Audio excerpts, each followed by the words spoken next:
नमस्कार दोस्तों। तो आज हम बात करेंगे 15 अगस्त के बारे में, हमारा इंडिपेंडेंस डे।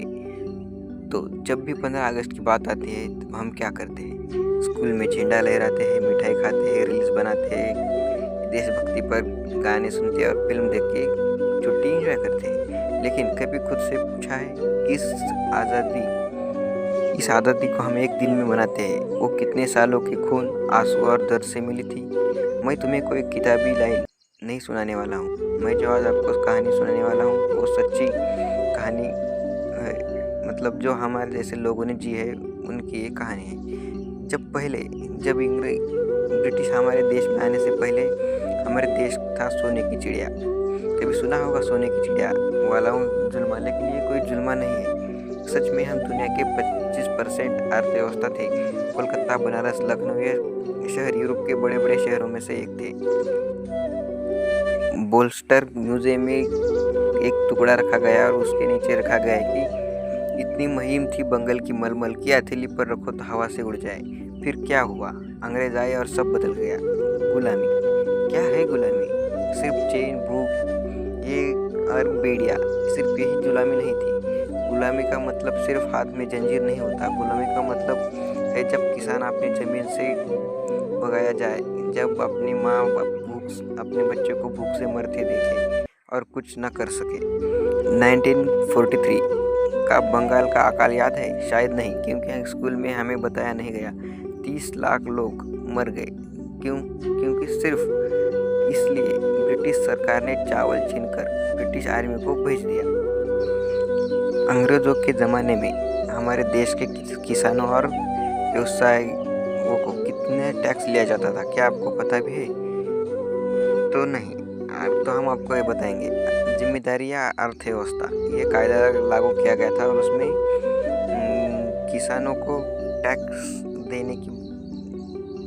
किसानों की फसल का 50% तक टैक्स लिया जाता था। अगर उनके कुछ भी नहीं हुआ, मतलब उनका सब सूखा पड़ गया, भूखा पड़ गया, तो टैक्स न दे, फिर भी टैक्स देना ही पड़ता था, चाहे हो ना या हो, सब बेचकर। उनके जो अफसर थे उन्होंने हमारे कुछ लोगों को, जमींदारों को कहा था कि उनसे कर्ज वसूलने के लिए टैक्स तो देना ही पड़ता था। टैक्स नहीं दिया तो उनसे उनकी खेती छीन ली जाती थी। लड़ाई सिर्फ गांधी जी या नेहरू जी ने लड़ी थी। गांधी जी तो लड़ाई तो सिर्फ गांधी जी और नेहरू जी ने लड़ी थी, बल्कि सब ने लड़ी थी। जैसे भगत सिंह, उम्र 23 साल, फांसी चढ़ गए। उनके बम सिर्फ आवाज़ करने के लिए फेंका गया था, किसी को मारना नहीं था। लेकिन अंग्रेजों ने कहा इसे मार दो, ये सोचता बहुत है। सिर्फ सोचने के लिए भगत सिंह जी को फांसी पर चढ़ा दिया कि बम बनाने की सीखने के लिए। सुभाष चंद्र बोस, जिनके डर से ब्रिटिश आर्मी के अफसर भी पसीना पसीना हो जाते थे। उन्होंने कहा था, उनका एक डायलॉग भी था, आपने सुना होगा, तो मुझे खून दो, मैं तुम्हें आज़ादी दूंगा। और यही नहीं, बल्कि बिरसा मुंडे, ट्रैफिकर बंधु, रानी लक्ष्मीबाई, ऐसे हजारों लोग थे जो जेलों से सड़ गए, फांसी पर झूल गए और उनके नाम सिर्फ किताबों में रह गए।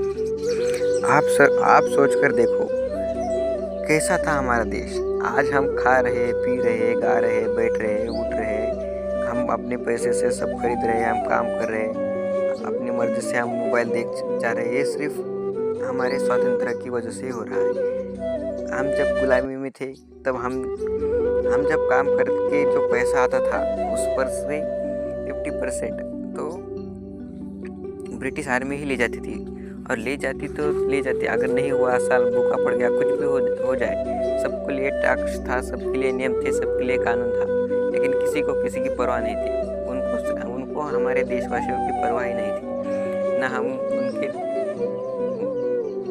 स्वतंत्र के पहले ना हम उनके मर्जी से ना खा सकते थे, ना बैठ सकते थे, ना जा सकते थे, ना आ सकते थे। जहाँ उनकी आर्मी दिखी, जहाँ उनके ऑफिसर दिखे, उनके पैर पकड़ो, उनसे माफ़ी मांगो, गलती हो या ना हो, वो जैसा चाहते हैं वैसा करो। लेकिन ये सब हो गया, ये सब चला गया और एक दिन आ गया हमारा दिन, वो है 15 अगस्त